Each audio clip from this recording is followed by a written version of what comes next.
પ્રથમ દિવસનો મંગલ પ્રારંભ કરીએ એમના પહેલા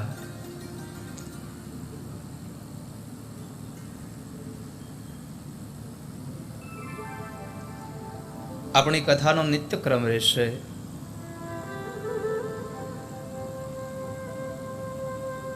મંગલાચરણ થયા પછી ગોવિંદ દામોદર સ્તોત્રનો પાઠ કરી तत्पश्चात कुछ सात्विक और कुछ तात्विक भगवत चर्चाओं के साथ आज के दिन की हम ये यात्रा प्रारंभ करेंगे. तो आइए बड़े भाव से गोविंद दामोदर स्तोत्र का हम सब लोग पाठ करें. आइए बड़े भाव से गाइए.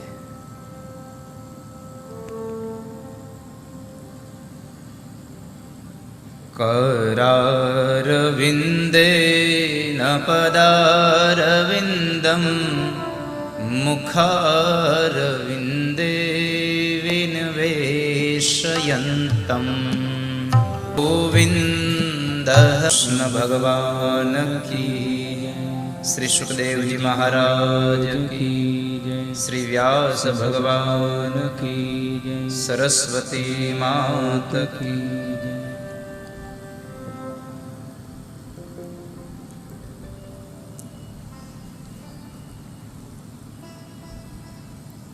આવો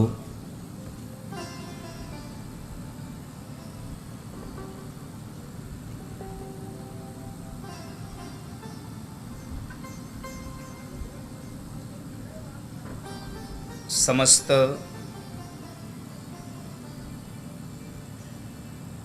उत्तर गुजराती परिवार युवक मंडल द्वारा आयोजित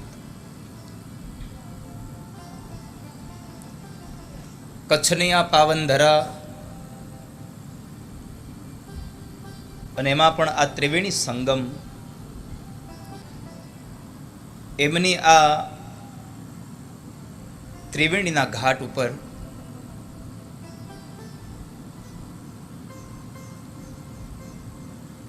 सात दिवसीय श्रीमद् भागवत सप्ताह ज्ञान यज्ञ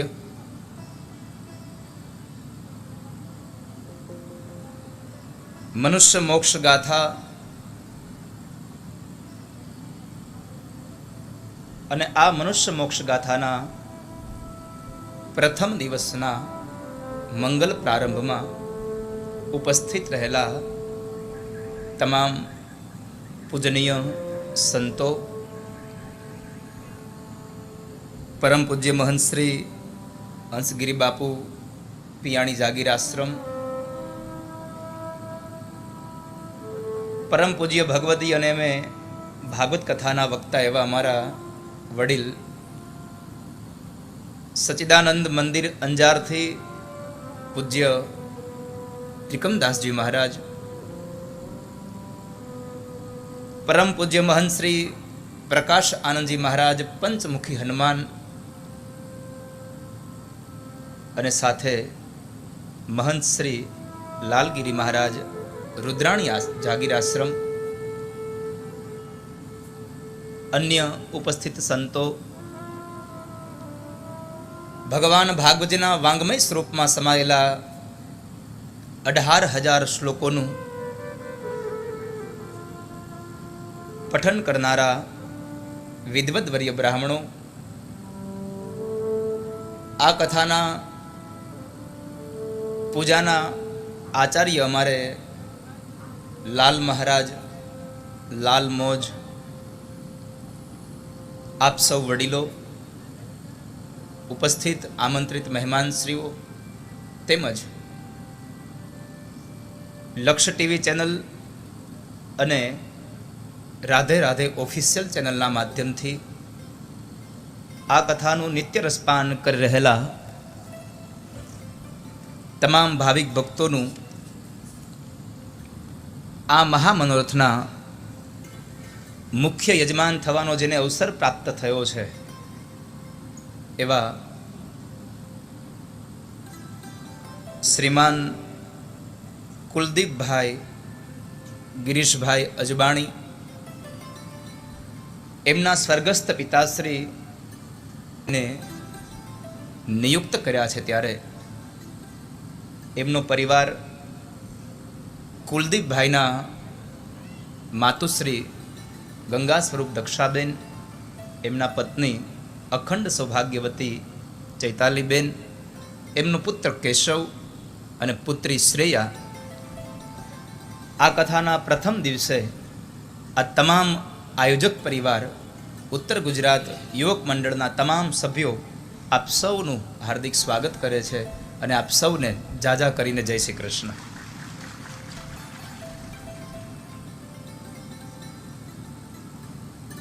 આ કથાના અધ્યક્ષ, કથા સમિતિના અધ્યક્ષ અમારે અજીતસિંહજી રાજપૂત, આ તમામ સભ્યો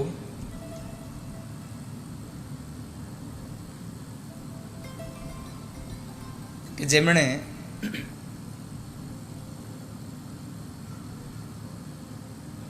મનુષ્યના મોક્ષ માટે એક આટલું સુંદર એવું વૃંદાવન ધામ અહીંયા ઊભું કર્યું.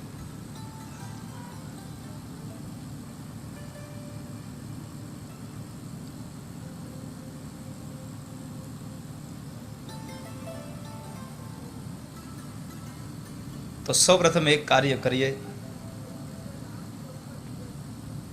આ યુવક મંડળના સભ્યોને ભાગવતની કથા બેસાડવાનો આટલો સુંદર વિચાર આવ્યો. આ યુવાનોને એકવાર તાળીઓના નાદથી વધાવીએ. એમની આટલી મહેનત ભગવાન ભાગવતજીની કથા આપ સૌ સુધી પહોંચે એમના માટે એમની આટલી ઉત્કંઠા, સાથે સાથે આપ સૌને ભગવાન ભાગવતજીના રસામૃતનું પાન કરવાની જાગેલી આ જિજ્ઞાસાઓ, એ બદલ તમે બધા તમારા પોતા માટે એકવાર તાળીઓ વગાડો. હવે ભીમાસરથી કથા પ્રારંભ થઈ. આજ અહીંયા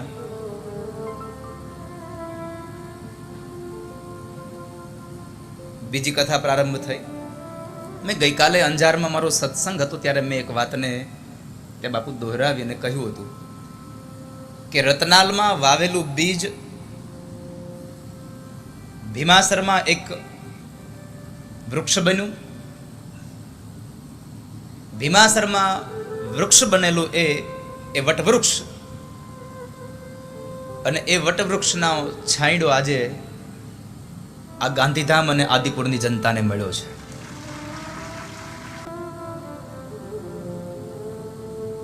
ગોઠલી વાવી હતી મેં રતનાલમાં, આંબો થયો ભીમાસરમાં, ગાંધીધામમાં મોર આવ્યો, અને 5મા મહિનામાં ઉનાળામાં લાખાવટમાં કેરી આવશે.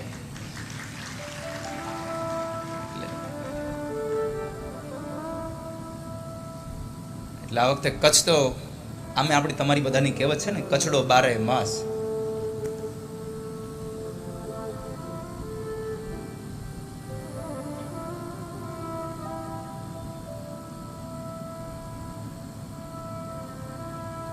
તો આ કચ્છની આ પાવન ધરામાં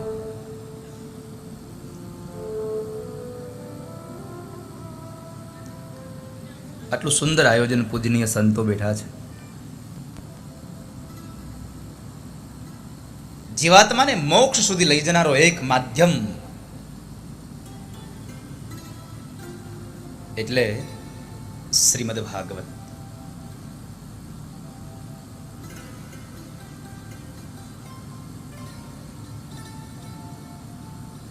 સાત દિવસીય શ્રીમદ ભાગવત.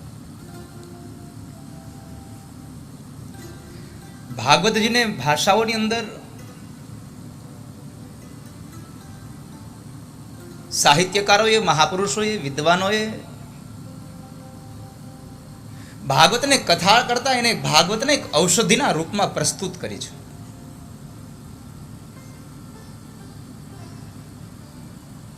અને એ પણ સામાન્ય ઔષધિ નહીં, ભાગવત એટલે ભવ ઔષધિ છે, જે માણસને મોક્ષ સુધી, મૃત્યુ સુધી લઈ જનારી એક ગાથા છે.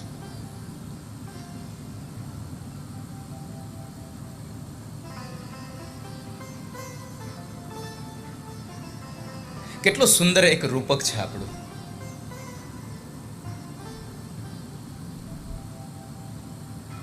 આપણે કહીએ છીએ ને, પિતૃઓના મોક્ષાર્થે ભાગવત કથા. અહીંયા બ્રાહ્મણો પિતૃઓના મોક્ષાર્થે જેણે જેણે પોથીજીનું આયોજન થયું છે, જેણે જે લોકોએ લાભ લીધો છે, જે ભાગ્યશાળી પુણ્યશાળી બન્યા છે, એ તમામ સરસ પાઠ કરે છે બ્રાહ્મણો. અમારા લાલ મહારાજ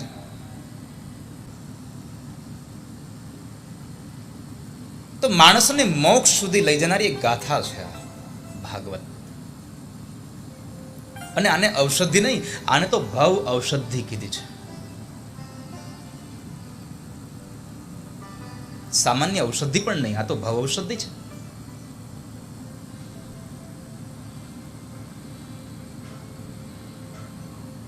ઔષધિમાં અને આ ભવ ઔષધિમાં એટલો તફાવત છે. ઔષધિને પીવે એના શરીરનો રોગ વયો જાય. જે લોકો ઔષધિનું પાન કરે છે એનો રોગ મટે છે.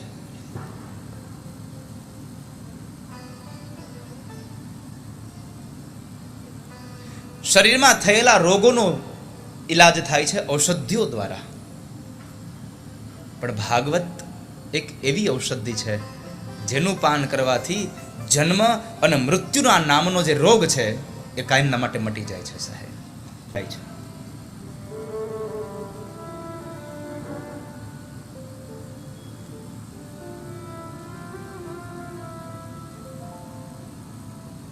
માટે ભાગવતની કથાનું પાન કરજો.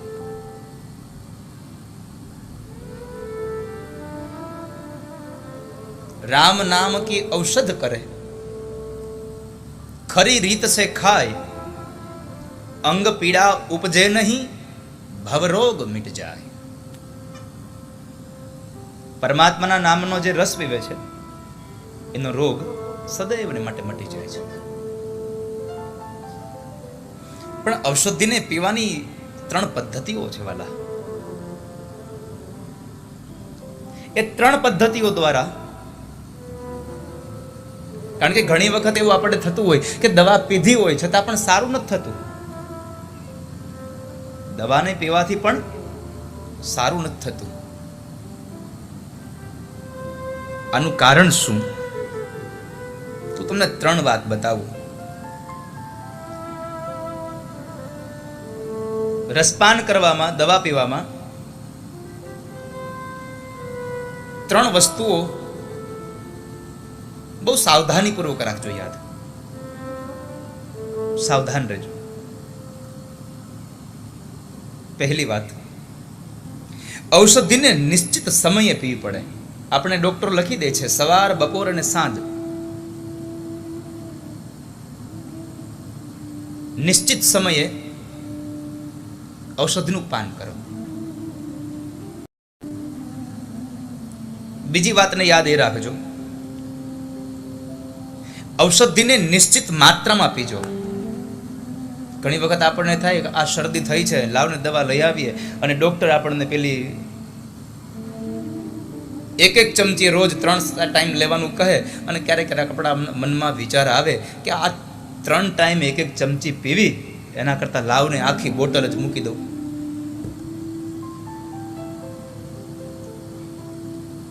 જો એવી વૃત્તિ વાપરી તો બીજી બોટલો ચડાવવી પડશે.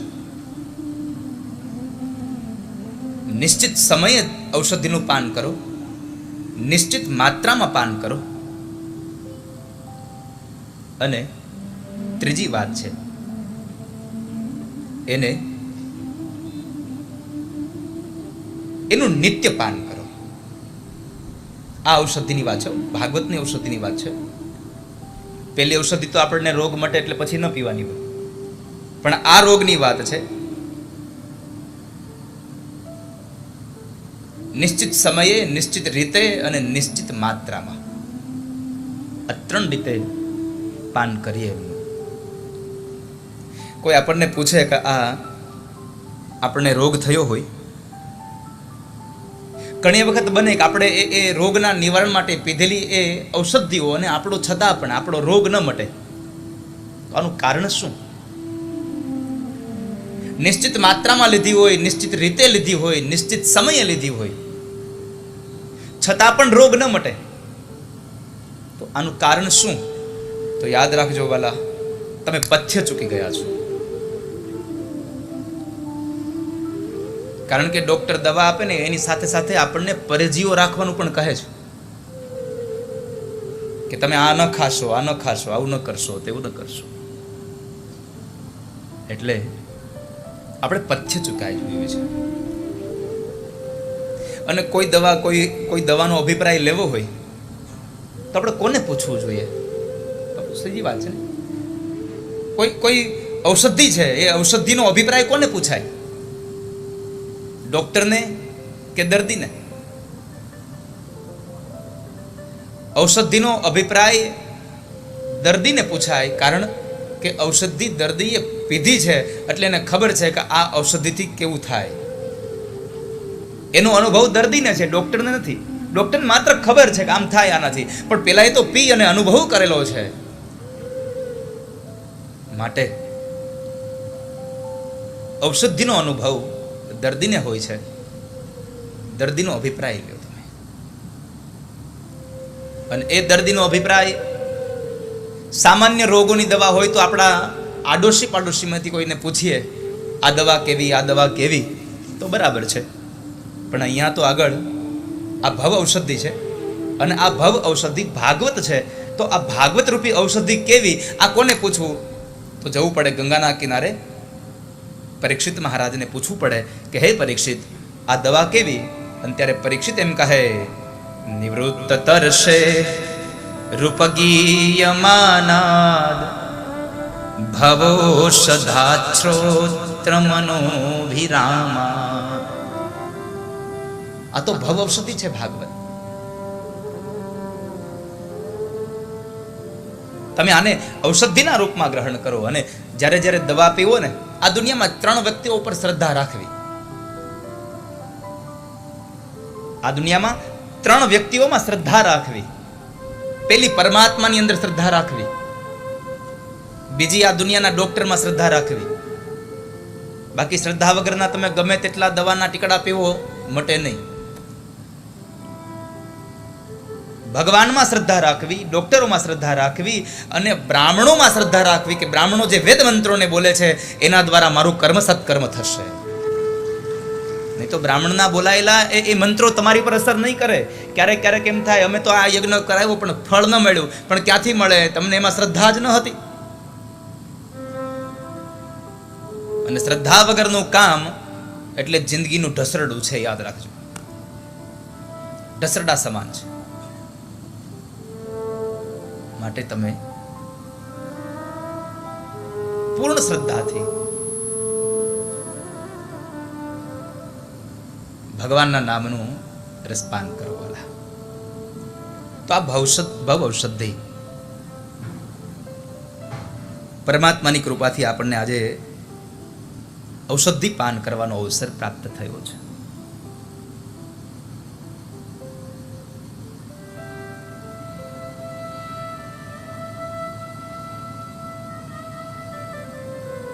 સાત દિવસની કથામાં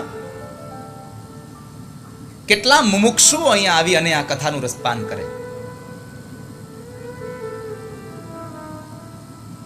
કેટલા જીવાત્માઓ.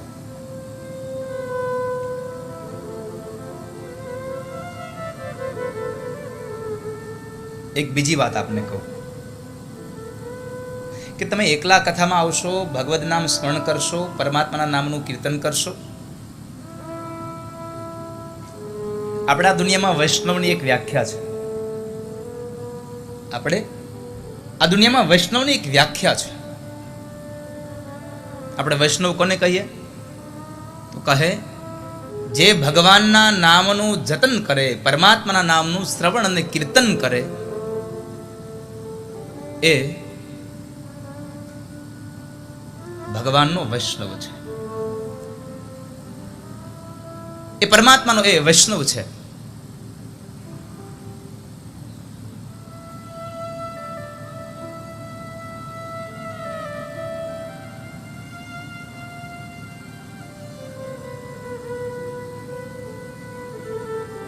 પણ સાચો વૈષ્ણવ કોણ? તો એક જ વાક્ય છે, તુજ સંગમાં જો કોઈ વૈષ્ણવ થયો તો સાચો વૈષ્ણવ તું જાણ રે. તારા સંગમાં કોઈ વૈષ્ણવ થયો તો તું સાચો વૈષ્ણવ જાણ. આપણે એકલા પરમાત્માનું ભજન કરીએ તો વૈષ્ણવ નહીં થવાય. આપણી સાથે કોઈને પરમાત્માનું ભજન કરાવીએ તો આપણે વૈષ્ણવ થયા.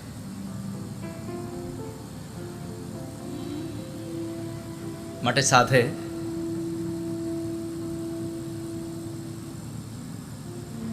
આપણે આ કથાને એકબીજાને કહીએ કે અમે કથા શરૂ થાય છે, અમે જઈએ છીએ.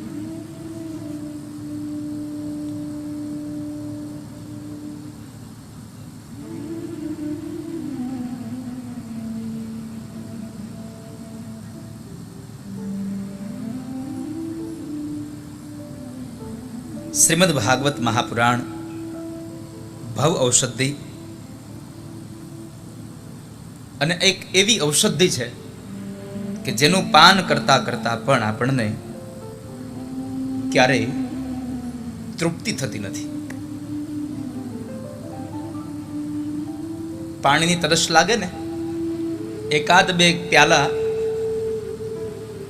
જલપાન કરીએ એટલે પાણીની તરસ મટી જાય. પછી આપણને પાણીની તરસ જ્યાં સુધી ન લાગે ત્યાં સુધી પાણીની કિંમત ન થાય.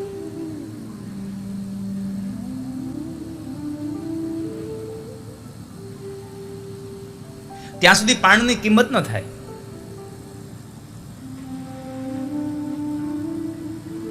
પણ ભાગવત એક એવું તત્વ છે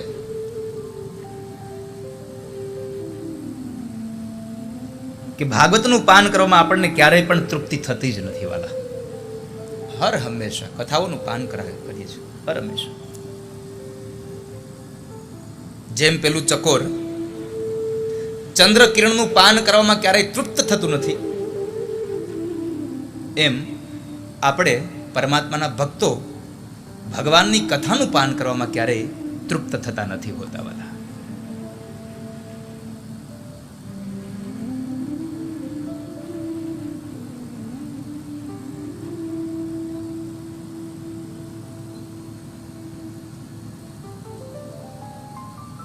પરમાત્માના આ દુનિયામાં રહેલા સંતો શશી કિરણને પીવામાં ક્યારેય તૃપ્ત થતા નથી.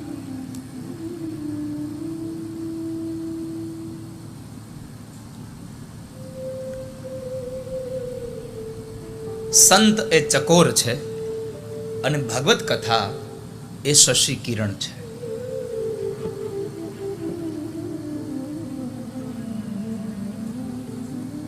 જેમ સંતો નિત્ય ભગવાનના કથાનુમૃતનું પાન કરે છે, એમ આપણે પણ બાપ નિત્ય હંમેશા ભગવત કથાઓનું પાન કરીએ. એટલે તો રામચરિત માનસ લખે છે, રામ કથા શશી કિરણ સમાના. રામ કથા શશી કિરણ સમાના. આ કીબોર્ડ ને આમાં થોડું સંભળાતું નથી મને. રામ કથા શશી કિરણ સમાના. સંત ચકોર કરહી જે પાન. સંત રૂપી ચકોર જેમ ભગવત કથા રૂપી શશીકરણનું પાન કરે છે, એમ આપણે પણ પરમાત્માની આ ગાથાઓનું પાન કરીએ વાલા, પરમાત્માની કથાઓનું સેવન કરીએ.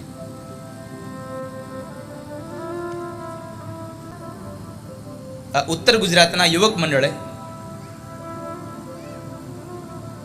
આપણી વચ્ચે લાવીને મૂક્યું છે. હવે જેને જેને રોગ થયા છે એ થોડી થોડી ઔષધિઓ આમાંથી લેતા રહેજો વાલા. જેને જેને રોગ થયા છે એ ભવ ઔષધિને પીધા કરજો.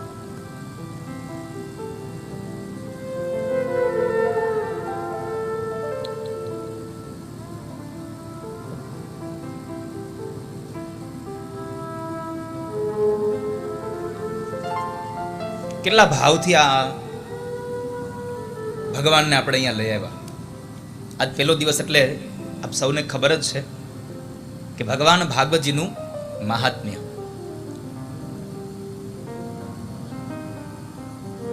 ભગવાનનું મહાત્મ્ય આજ પહેલો દિવસ.